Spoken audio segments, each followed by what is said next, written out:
Seperti inilah antusiasme masyarakat menyambut Presiden Joko Widodo di tengah perjalanan untuk meresmikan bendungan Napun GT di Maumere, Nusa Tenggara Timur. Mobil Presiden tidak bisa melaju karena warga sudah mengepung rombongan Presiden. Presiden pun menyapa warga sambil mengingatkan untuk memakai masker. Kerumunan warga yang menyambut Presiden menuai komentar beragam dari warganet, di antaranya kerumunan warga dianggap tidak sesuai dengan kampanye protokol kesehatan. Pihak istana pun merespon terkait kerumunan yang tercipta. Menurut Deputi Bidang Protokol Pers dan Media Sekretariat Presiden, Bey Mahmudin, kerumunan warga tercipta spontan karena ingin menyambut Presiden. Sementara soal bagi-bagi souvenir, juga spontanitas Presiden untuk menghargai antusiasme masyarakat sekaligus mengingatkan warga untuk memakai masker. Sebelum ke Maumere, Presiden Jokowi meninjau lahan food estate di Kabupaten Sumba Tengah, Nusa Tenggara Timur.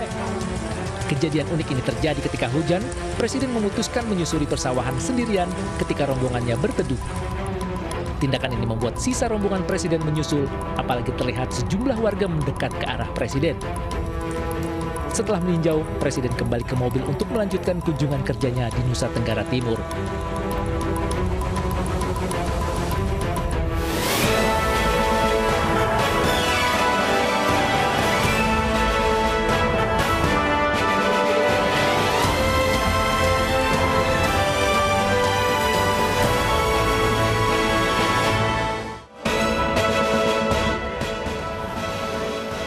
Gabriela Rawasati diperiksa polisi terkait kasus video asusila.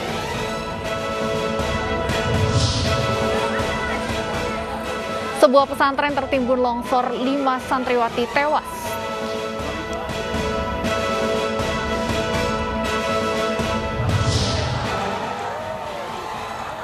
Kunjungan Presiden Jokowi di Nusa Tenggara Timur dipersoalkan.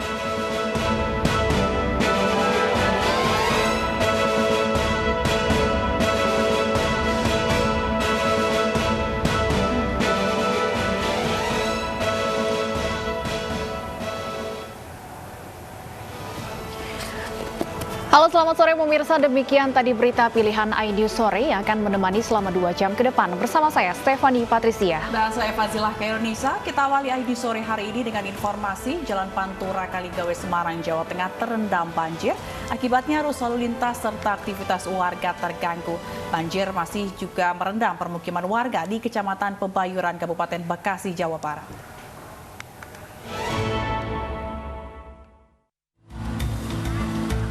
Jalan Pantura Kaligawe Semarang, Jawa Tengah terendam banjir dengan ketinggian hingga 60 cm.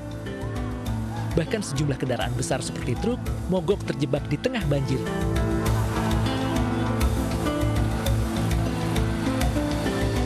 Begitu juga dengan pengendara sepeda motor yang harus menuntun kendaraannya melewati banjir.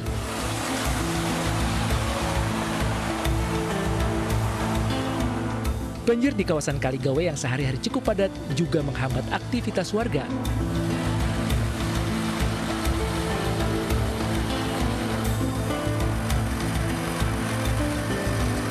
Sebuah mobil dan mesin pompa air disiagakan di lokasi untuk membantu menguras banjir di kawasan Kaligawe, Semarang.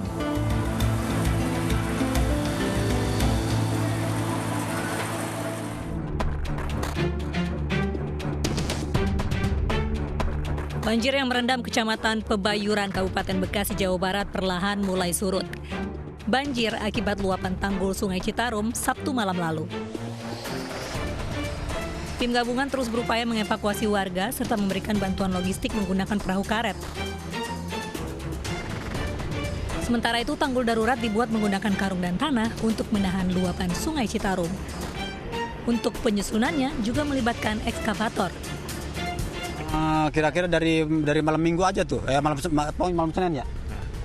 Kan malam minggu kejadian, baru dievakuasi. Malam Selasa saya tinggal di sini. Ini tenda didirikan sendiri atau gimana, Pak? Boleh sendiri. Bikin Sendiri. Kemarin sempat ke pengungsian nggak, Pak? Ke yang diingin pemerintah? Belum. Oh enggak. Belum, baru di sini. Kalau Pak. Warga yang kehilangan rumah harus mengungsi. Sementara sebagian yang rumahnya masih ada dibersihkan dari lumpur-lumpur bekas banjir. Dari Bekasi, Jawa Barat, Nadia Raisa, Anugrah Surya, iNews melaporkan. Hampir sepekan banjir masih merendam perumahan Priuk Damai, Tangerang, Banten dengan ketinggian lebih dari 1 meter. Ratusan warga pun terpaksa bertahan di posko pengungsian.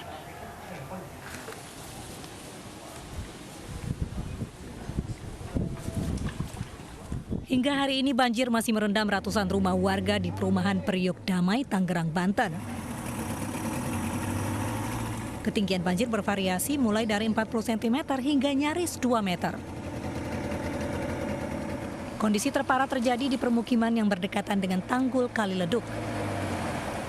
Mesin pompa penyedot air terus dioptimalkan, terutama untuk rumah warga yang berada di dataran rendah.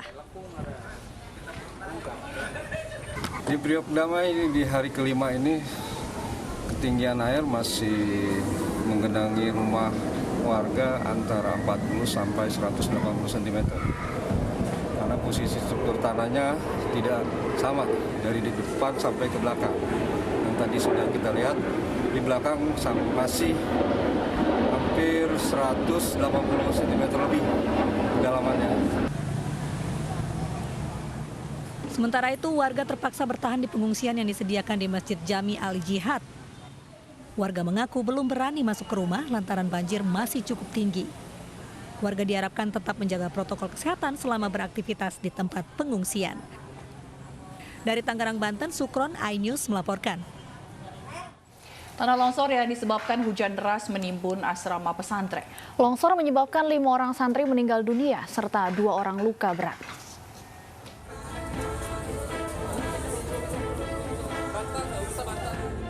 Satu persatu jasad korban tertimbun longsor dievakuasi tim gabungan dari BPBD, polisi, dan TNI serta Tagana. Ada 5 santriwati pondok pesantren di Desa Bindang, Kecamatan Pasean, Kabupaten Pamekasan, tewas tertimbun longsor. 1 orang lainnya menderita luka parah. Korban ditemukan di bawah reruntuhan. 5 jasad korban longsor usai divisum akan dibawa pulang keluarga ke rumah masing-masing. Sementara 1 korban luka dirawat di Rumah Sakit Waru. Pondok pesantren di Desa Bindang, Kecamatan Pasean, Kabupaten Pamekasan yang berada di bawah tebing tertimpa tanah longsor dini hari tadi. Longsor terjadi saat hujan deras disertai angin kencang melanda kawasan ini. Berikutnya kurang lebih pukul 05.15 kita lakukan evakuasi bersama dengan masyarakat. Ditemukan juga lagi mayat jenazah seorang perempuan.